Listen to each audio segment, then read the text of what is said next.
My first impression of Franklin was one word: quaint. I grew up my younger years when I was probably ages 5 through 10. Spent a lot of time in a small town in southwest New York State, like I was telling you about. It was in a small town where everybody knew everybody, everybody was friendly. And when we first moved to Franklin, I remember when Littles had a grocery store downtown where the courthouse is now, and I remember going in there and buying some food and writing a check, and I got my billfold out to show the driver's license, so we don't need that. I remember buying some tires from Ed Moody's, and I always bought tires at Sears before. I went to Mr. Moody because we went to the same church, and I said, Mr. Ed, I need a set of tires for my car, and I can only afford 2 tires this month. I'll come back next month and buy 2 more. And Mr. Ed says, that's okay, Jim, go ahead and get your tires and pay me when you can. That was one of the things I liked the most about Franklin, is everybody was laid back, friendly, and I like to think that most of Franklin is still that way today. When we moved up here, I told the kids and my wife that when I retired, we'd move back to Florida, if they wanted to. And after visiting my family and friends down there, we decided, no, we want to stay where we're at. This area is like a bubble. You know, we've got a nice locale here. People are friendly and helpful, and we enjoy that part of this life. The reason we moved up here is back in the, I'm trying to remember the year, back in the 70s, I got a job with a company called Burroughs Corporation. It's now Unisys. They sell a lot of computer equipment to banks, financial institutions, and the government.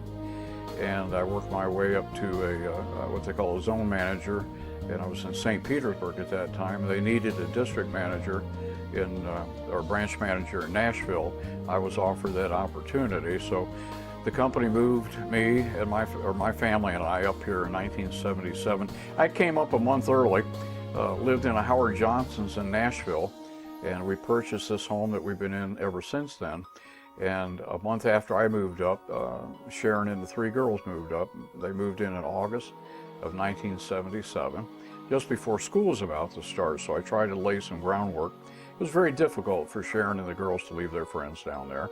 But that's the price you pay when you got a dad that wants to move up in the world. But I went and talked to the school counselors and made sure that they would make them comfortable in their new surroundings, and it's worked out quite well.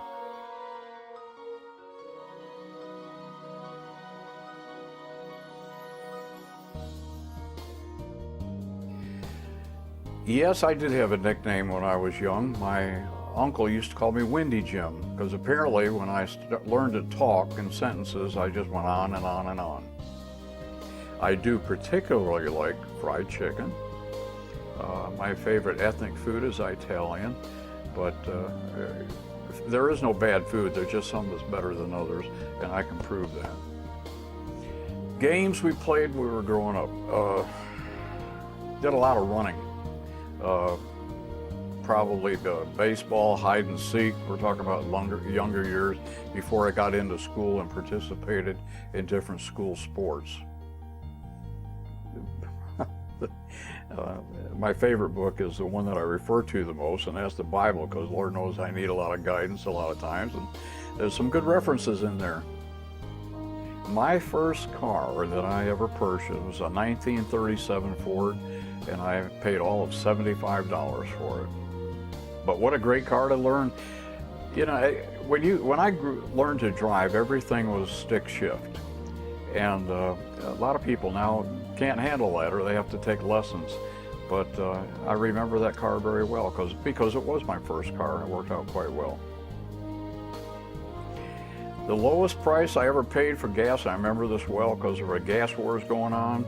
And when I was a junior or senior in high school back in the 50s, I paid 19 cents a gallon. And not only that, David, when you got a full tank of gas, you could get a glass. And after a while, you had a set of glasses or dishware. So not only did you get the gas at a good price, you got free dishes too.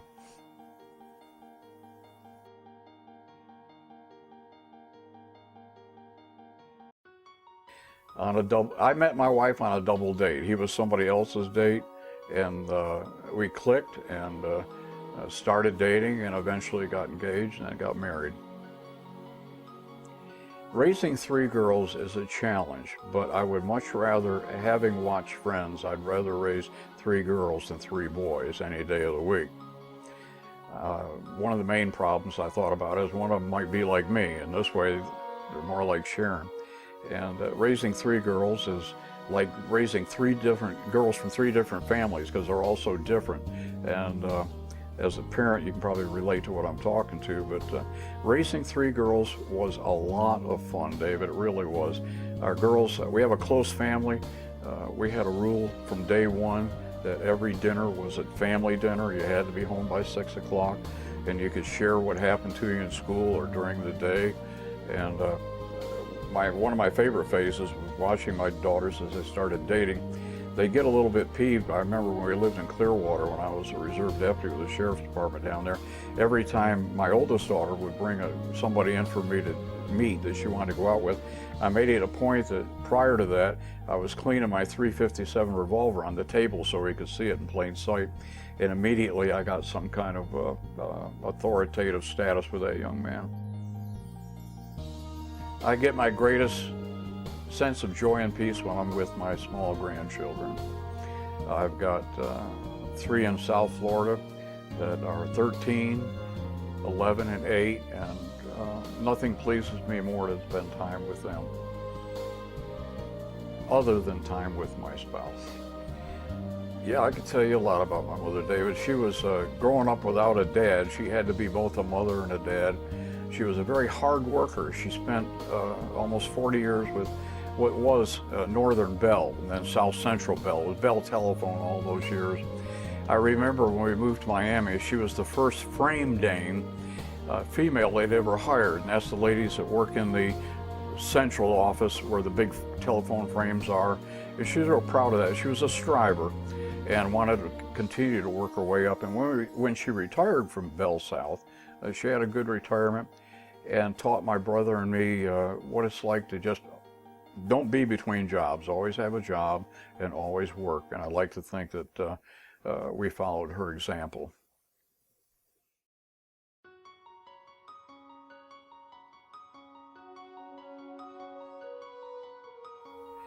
The best vacation I've ever had was when my wife treated me to an Alaskan cruise several years ago.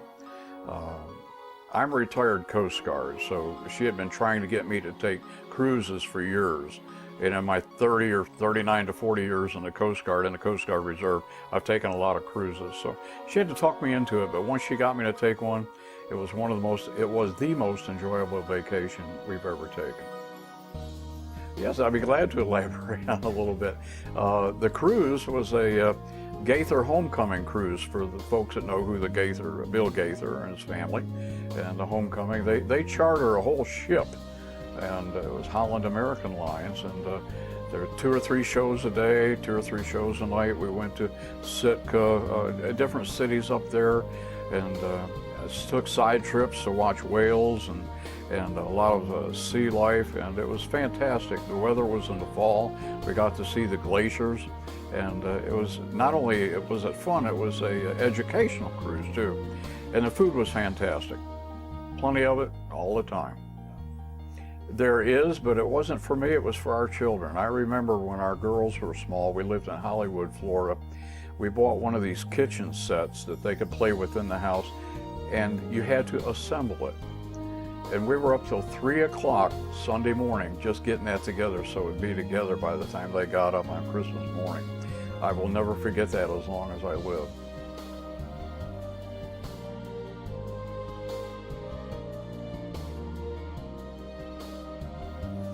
I had a job all through high school. I had a summer job and a winter job. My first job that I had, well, actually, my first job was when 9 years old up in Rochester, New York. We could go to the Saturday movies and watch a Roy Rogers or Gene Autry movie, and you could get in for 16 cents. And there was a drugstore not far from where we lived, and I asked the owner if he had any work for me to do. So he paid me 50 cents every Saturday morning to sweep out the drugstore. And later on in years, when I was a teenager, I had a paper route when I was in Miami. I used to ride my bike around a lot and deliver the Miami Daily News. And then as I got older, into my teenage years, I bought a car and delivered the Miami Herald. So I used to get up 4:30 every morning, deliver the paper, try to get some sleep, and then promptly go to school and fall asleep in English class. But I still graduated at 17. I am a member of a lot of organizations and clubs, and I don't know how you classify a church. My wife and I are very active in church, and that's part of the family that we enjoy up here in this area. I belong to the National Rifle Association, Second Amendment Foundation, AARP, Retired Chief Petty Officers program, and several others that don't immediately come to mind, but we're quite active in several organizations. The way I got involved in gun safety classes was kind of a natural progression. In the last few years that I was in the military, I was a firearms instructor. And in Florida, they have reserve officers with every sheriff's department. No sheriff's department has enough money to hire as many officers as they need, so they hire reserve. They recruit and train reserve officers. For instance, in Florida, to be a reserve officer, you have to go to a 9-week academy. And if you pass that, then you're a reserve officer, so that you're there to supplement the regulars if they have a riot or they have a shortage at a certain period of time. Well, I became friends with the firearms instructor.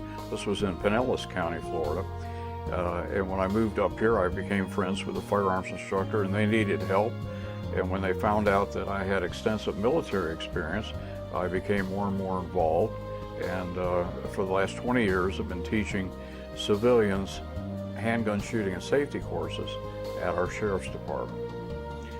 I don't know that I have a hobby per se, but I think that I'm so active in teaching gun safety classes. Not only do I teach handgun safety classes for the sheriff's office, once or twice a month I work for the state of Tennessee teaching the Tennessee handgun carry permit classes, which is quite extensive training, and we train an awful lot of people here in the area.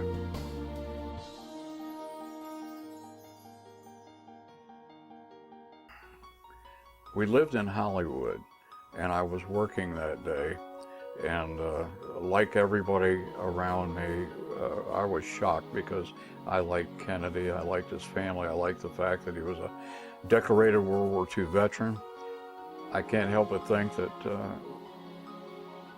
presidents who have previously served in the military have a much better understanding of the military and how important it is to our national security.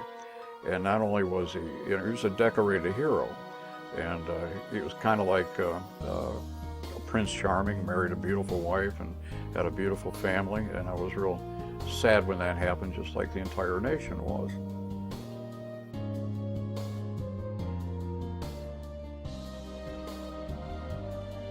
I remember being in grade school the day that President Roosevelt died. Every teacher in that school, it happened, the announcement was made during school hours.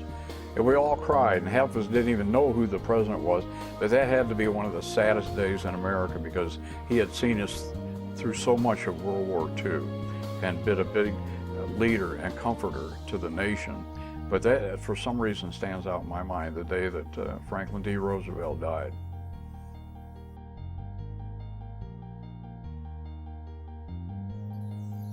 Yes. When I went from grade school to high school, until that point I was making straight A's. Then I got in high school and I found out I could get by on C's and D's, and I coasted a lot. So when I started college, I had to kick in all over again, and I maintained A/B average throughout college. But I would do high school a lot different if I had to do it again.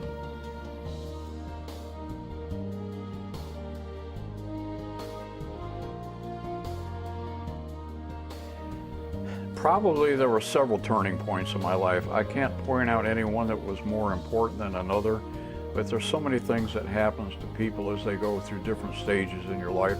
I always looked at life as an 80-year cycle. You know, you go from like a rising and falling of the tides or the sun. You go from 0 to 20, 20 to 40, 40 to 60, 60 to 80, which I use that analogy when I talk to my young people, friends when I'm in counseling. You know, you want to accomplish certain goals by the time you reach age 20. Then by the time you reach age 40 and you're up here, and let's face it, that is middle age. A lot of people don't want to admit that, but with an average lifespan in the 80s, that is middle age. And you want to set goals for yourself, but not without forming a plan on how to get there. And each time you reach one of these goals, that's a turning point in your life, in my estimation.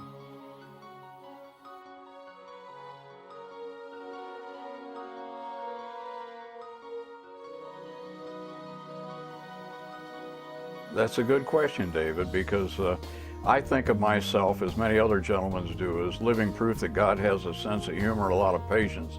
You've heard this before, if I'd have known I was going to live this long, I would have taken better care of myself. I have done some of the most stupid things in my life. My doctor tells me I don't eat right and I've got to lose weight. But for my age, I'm in, I think, great health. But the advice would be to probably, more than anything else, listen to your wife. I found out shortly after I was married, or it didn't take me long to find out, that my wife's a lot smarter than I am in a lot of ways. And one of the ways that she was smarter was when it came to nutrition. And that's not the case in every marriage, I know that. But that would be my advice. Watch what you eat. Don't smoke. Keep your drinking to a minimum. And try to have a spiritual faith that'll help take some of the burden off your shoulders so that stress won't kill you.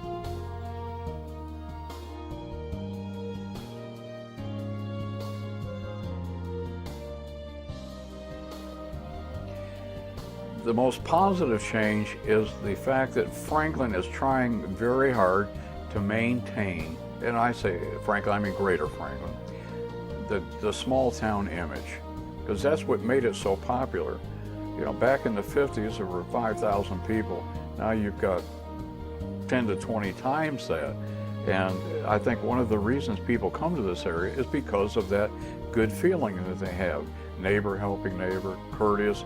You know, I remember traveling to cities and, hey, how you doing? You know, and to people are complete strangers. That's the way it is here. Some cities, you say that to somebody and they think you're a pervert or something. And I've always liked that about Franklin, the hometown feeling. And that's the positive part of it.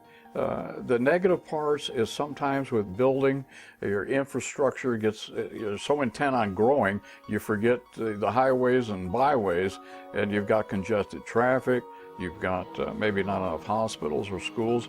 Thank God in this area they are keeping up with half of that. We're behind on the highways and stuff. You've been caught in traffic jams just like everybody else, and eventually that'll catch up, but just in time that it'll need a further improvement. And some of the people that are coming into this area have tried to change things rather than adapt to the way that most people here are. And you come here because you like it. Why change it? You know, accept where you are. Like when in Rome, do as the Romans do. When in Franklin, do as the Franklin people do. That's why you came here in the first place. Keep it easy going, keep it friendly, keep it help your neighbor, and that's the way it is, and that's the way I hope it will continue to be.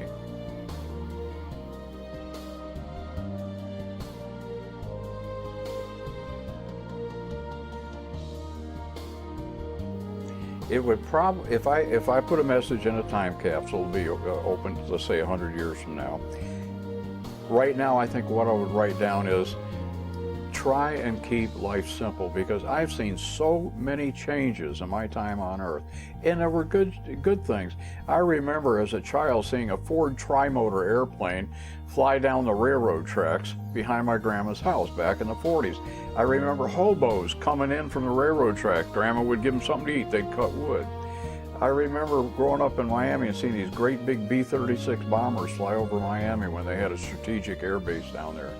I remember standing on a bridge as a steam engine went underneath and let the smoke envelop you, and how cool that was as a kid, and make way to the electric locomotives and the big diesel locomotives, and gone from again, the Ford tri-motor to these great big 747s. And it just seems like when I was growing up, life was simpler. Neighbors knew their neighbors. They weren't inside playing with a computer and on the internet and watching TV. You notice a lot of houses don't have front porches anymore. Well, the reason they had porches back then was there was nothing to do in the house. You could listen to radio, and there were good radio shows, but there was a lot more neighborhood back and forth interconnection back then. And housewives used to talk over the fence, hanging out there washing, talking to each other. And I don't think we had a fifth of the stress level back then in the United States that we have nowadays. And I think that people lived happier lives because they had less stress.